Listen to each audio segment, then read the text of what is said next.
চলো আমি কিন্তু রেডি হয়ে গেছি, বলো কেমন লাগছে লুকটা।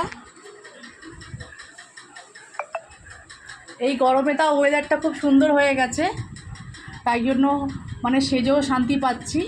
ভেবেছিলাম তো সাজবই না, মেকআপই করবো না, আগের বিয়েবাড়িটা যেমন গেছিলাম এই বিয়েবাড়িটাও তেমনই যাব। কিন্তু ভগবান আর কি বলবে এত কষ্ট করেছিস আর বৃষ্টি আর দেবো না, ওই জন্য বৃষ্টি তো হলো না, কিন্তু পরিবেশটা কিন্তু খুব ঠান্ডা করে দিল। তাহলে চলো এবার বিয়েবাড়ির দিকে যাওয়া যাক, অনেকটা রাত্রি হয়ে গেল আর আমার জন্য সবাই দাঁড়িয়ে রয়েছে। আর আমার বন্ধুর বোনের বিয়ে যেহেতু সে তো আগেই চলে গেছে, তার দায়িত্ব অনেকটা বেশি। তারপরে আমরা বৌদি পরের স্টেপগুলো তো আমরাই করবো, এই জন্য চলো একটু দেরি হয়ে গেল, তাও যাওয়া যাক। আর আমার ছোটো মেয়েটাকে নিয়ে খুব জ্বালা হয়েছে, কারণ ছোটো মেয়েটা একবার করে ড্রেস পরছে, একবার করে খুলছে, একবার করে পরছে, একবার করে খুলছে, কী যে বিরক্ত করছে। তাও মানে নর্মাল ড্রেস পরে তারা লাস্ট ফিনিশিং গেল।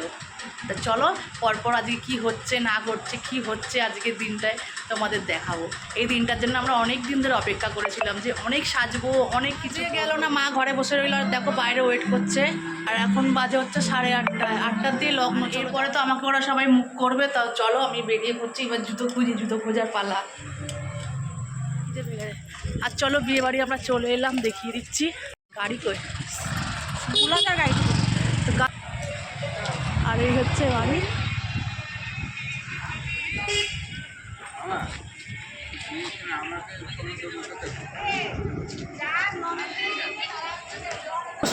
কি হয়েছে?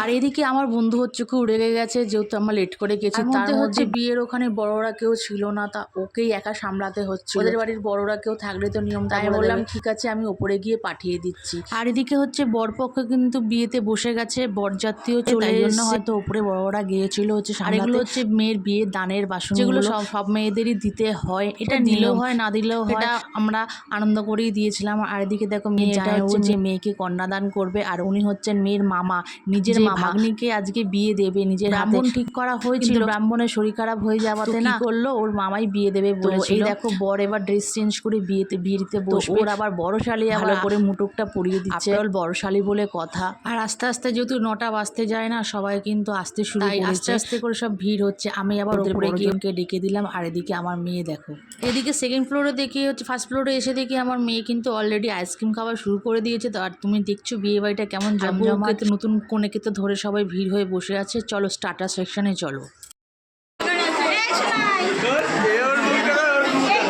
আর ও এখন নতুন ব্লগ করতে শিখেছে। আর তোমার স্টার্টারে ছিল হচ্ছে ফুচকা, এখানে আমি দাঁড়াইনি, তোমাদের এখানে দেখিয়ে দিলাম। ও দেখো আমি বলছিলাম তুই খা, আমি তোকে দেখিয়ে দেবো। আর ওদিকে হয়ে গেছিলো আমার ফেভারিট, আমার মেয়ে এসেই মাত্রই নালিশ করতে আরম্ভ করে দিয়েছিল। আর ড্রাই চিলি চিকেন, পনির পকোড়া এইসব ছিল, কিন্তু আমি বেশিরভাগ খেয়েছিলাম হচ্ছে আমপান্না। আর তোমাদের এখানে কিন্তু বলে দিই, এইসব বিয়ে বাড়ি যে মেনুগুলো, এইসব মেনুগুলো হচ্ছে আমার সিলেক্ট করা। তোমরা বলবে তো কেমন হয়েছে আমার সিলেক্ট করা মেনুগুলো।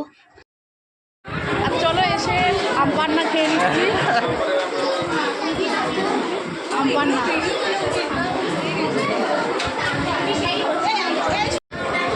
ও কি খাচ্ছে। আর ওদিকে আমপান্না খাবার পর আমি চলে গিয়েছিলাম হচ্ছে ড্রাই চিলি চিকেন সেকশনে। ওখান থেকে নিয়ে নিলাম হচ্ছে ড্রাই চিলি চিকেন, বেশ নিলাম একটা স্টিক, কারণ হাতে করে তো খাওয়া যায় না, বিয়ে বাড়ি বলে কথা, বাড়ি হলে তো হাতে খেয়েই নিতাম। আর কোথায় কোথায় রাখবো, এক হাতে তো ক্যামেরা, এক হাতে হচ্ছে চিলি চিকেন, খুব খাপ, তাই একটা কফি টেবিলে এনে রেখে দিলাম আমার dry chilli chicken. Dry chilli চিকেনটা হচ্ছে তেমনই খেতে সুন্দর, কি মারাত্মক বড় বড়। এই এত বড় চিকেন পকোড়া খাওয়া যায়?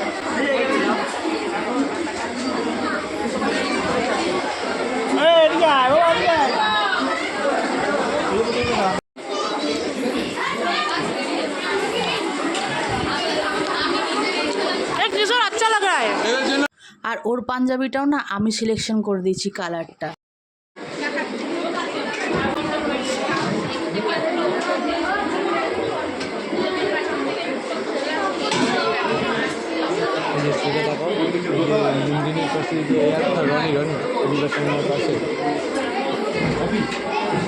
আর এদিকে এই মহারানী উনি যেই খাবে, আমাকে খাইয়ে দিলে হবে না। জ্বলে গেল তো আমার, আমি পয়সা দেবো, ওকে পয়সা দেবো। বিয়ে বাড়িতে এসে এক একজনের এক এক, যেমন ওর মুখের মেকআপটা ভালো করেনি বলে সব মেকআপ তুলে দিয়েছে, তারপরে নিজেই মেকআপ করে আবার বিয়ে বাড়িতে এসে সব পয়সাগুলো জলেই গেল। আর এদিকে পকোড়া খেয়ে ওর লেগে গেছিল ঝাল, তাই একটু জল দিয়ে দিলাম। আজ তোমাদের দাদাকে কেমন জামাই লাগছে একটু কমেন্ট করে বলো তো। আর এদিকে হচ্ছে আমার মেয়ে হচ্ছে পকোড়া আর ফুচকা নিয়ে পড়েছে, আর আমি যেহেতু ফুচকা খাইনি তো আমি দাদাকে বললাম, দাদা তুমি ফুচকাটা খাও, আমি একটু ব্লগে তুলে নিচ্ছি। তো আজকে ব্লগটা তোমাদের কেমন লেগেছে আমাকে কমেন্ট সেকশনে কমেন্ট করে জানাবে। আর আমার ইউটিউব চ্যানেলটাকে সাবস্ক্রাইব করে দেবে এবং ফলো করে দেবে, আর ব্লগগুলোকে বেশি বেশি শেয়ার করে দিয়ে পাশে থাকবে।